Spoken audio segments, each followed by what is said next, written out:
Peace be to all from the shores of the South Pacific. This is Father Christopher Etheridge, missionary in Papua New Guinea, bringing you today's Gospel and Homily for January 22nd, 2025. Our Gospel for this Wednesday of the second week of Ordinary Time comes from Mark 3, 1-6. Jesus entered the synagogue. There was a man there who had a withered hand. They watched Jesus closely to see if he would cure him on the Sabbath, so that they might accuse him. He said to the man with the withered hand, "Come up here before us." Then he said to the Pharisees, "Is it lawful to do good on the Sabbath rather than to do evil, to save life rather than to destroy it?" But they remained silent.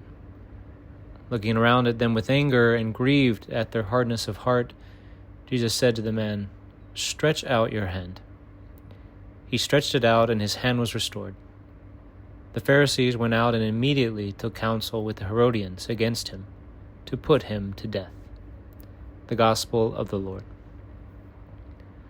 Whereas every day should be a day of prayer, for our listeners in the United States, today is a special day set aside for prayer. It is the day of prayer for the legal protection of the unborn. It was on this day back in 1973 that the infamous and the heinous Supreme Court decision was made, legalizing the killing of unborn children in the womb.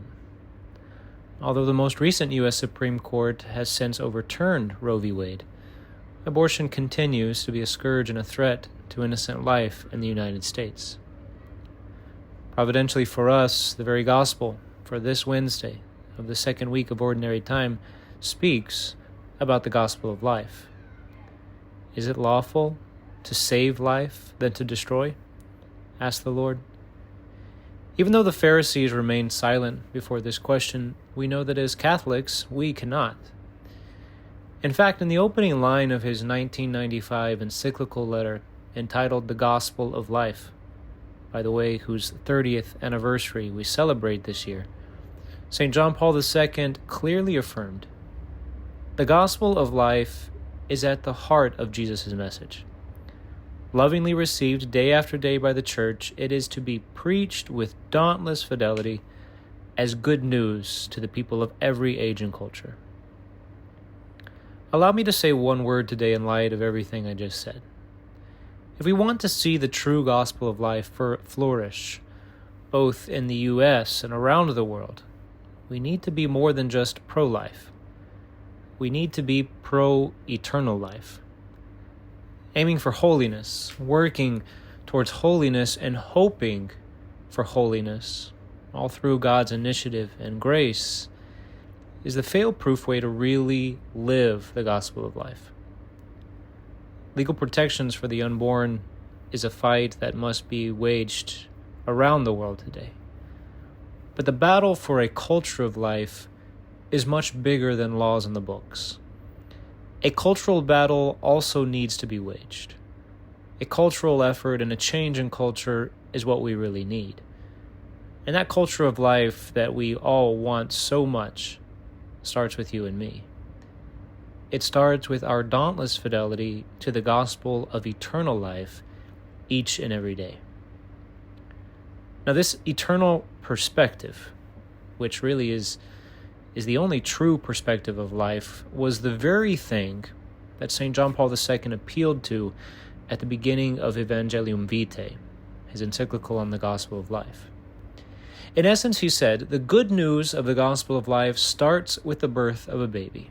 It starts with the Annunciation. It starts with Christmas. The birth of Jesus Christ offers us all new life. For as the Lord himself said in the Gospel of John, "I came that they might have life and have it abundantly." And in truth, writes the Holy Father, Jesus is, quote, referring to that new and eternal life which consists in communion with the Father, to which everyone is freely called in the Son by the power of the sanctifying Spirit. And the Holy Father continues, "It is precisely in this life, that is eternal life, that all the aspects and stages of human life achieve their full significance." Now, that being said, the gospel of life needs a culture of eternal life, a culture that recognizes and affirms man's lofty vocation to eternal life with God.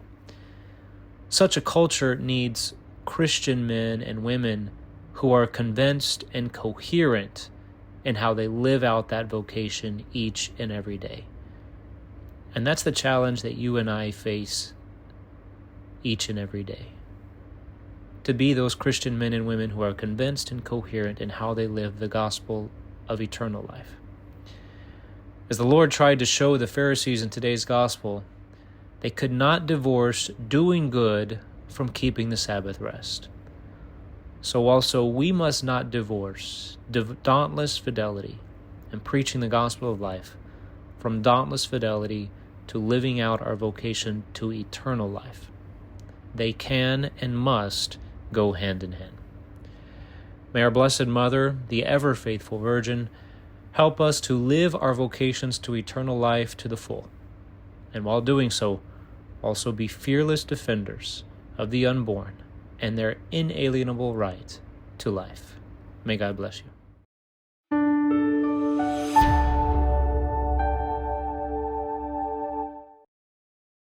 If you found this video fruitful, please feel free to share it with a friend or family member.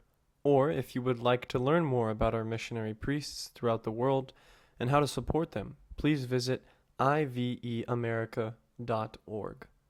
Thank you for watching, and God bless.